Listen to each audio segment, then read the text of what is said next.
सुनिए 50 से 60 बार इधर मिसिंग करके गए हैं।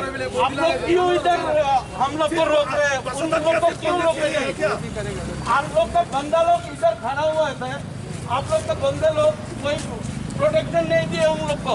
वो लोग यहाँ खड़े हो गए।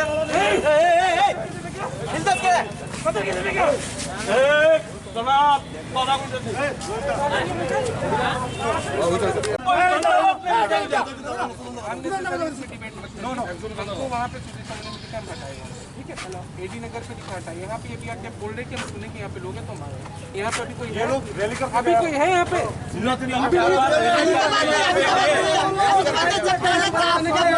आप लोग का ऑफिसर लोग थाने का अंदर था। आप लोग का बंदा लोग इधर खड़े हुए थे, कोई रोका नहीं बीजेपी लोग को।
গাড়ি পাওয়া গেছে?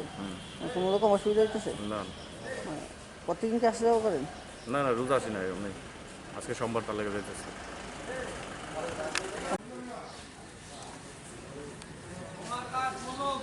12 ঘন্টা ত্রিপুরা বন্ধ আমরা সবাই সামিল হয়েছি এবং আমরা দেখতে পেয়েছি সকালবেলা থেকে বিজেপি গুন্ডা বাহিনীরা সর্বত্র বিজেপির ফ্ল্যাগ নিয়ে আক্রমণাত্মকভাবে তারা ঘোরাফেরা করছে এবং তাদেরকে আমরা ভালোভাবে প্রতিরোধ করেছি সব জায়গাতে। কিন্তু আমরা যত জায়গাতে দেখতে পেয়েছি পুলিশ বাহিনী, পুরো বিজেপির যারা এইসব গুন্ডা বাহিনী আছে তাদেরকে মদত করছে। কিন্তু যাই হোক, আমরা পুরো ইউথ কংগ্রেস আমাদের সবাই যারা ভাই ও বোনেরা রয়েছে সবাই আমরা একজুট হয়ে তাদের মোকাবিলা করছি এবং আমরা এই বন্ধের ভালো সাড়া আমরা পাচ্ছি পুরো ত্রিপুরা রাজ্যে। যাবে না, বন্ধ সর্বাত্মকভাবে মানুষ বুঝতে পেরেছে এই বন্ধের দরকার ছিল। এমন একটা সরকার অসহনীয়, হসপিটালে মানুষ মরছে, কোনো পরিষেবা পাচ্ছে না, মানুষ এখন হসপিটালে যাওয়ার জন্য ভয় পায়। তাদের একটা ধারণা হয়ে গেছে হসপিটালে গেলেই মৃত্যু, এরপর তারপরে সাংবাদিকদের উপরে সত্য সংবাদ পরিবেশন করতে গিয়ে আজকে হসপিটালের অবস্থা, রাস্তাঘাটের দুরবস্থা, পাহাড়ের দুরবস্থা, খাদ্যাভাব, বেকার সমস্যা, রিক্সা শ্রমিক, ডেলির শ্রমিক, তাদের কোনো কর্ম নেই। সংবাদ সঠিক চিত্রটা আজকে প্রতিফলিত করার ফলে আজকে সংবাদপত্রের উপর মুখ্যমন্ত্রী যেভাবে হুমকি দিয়েছেন সেটা দেশের গণতন্ত্রের পক্ষে বিপজ্জনক এবং আমি বুঝতে পারছি মানুষ সেটাকে ধিক্কার জানাচ্ছে।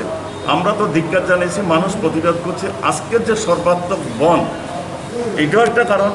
সংবাদপত্রের উপর আক্রমণ মানে গণতন্ত্রের চতুর্থ স্তম্ভের উপর আক্রমণ। গণতন্ত্র যখন বিপন্ন হবে তখন দেশের উন্নতি বা কোনো কিছুই থাকবে না, সমস্ত কিছুর মধ্যে বিষয়। আজকে ত্রিপুরা রাজ্যে সে অবস্থায় চলে গেছে।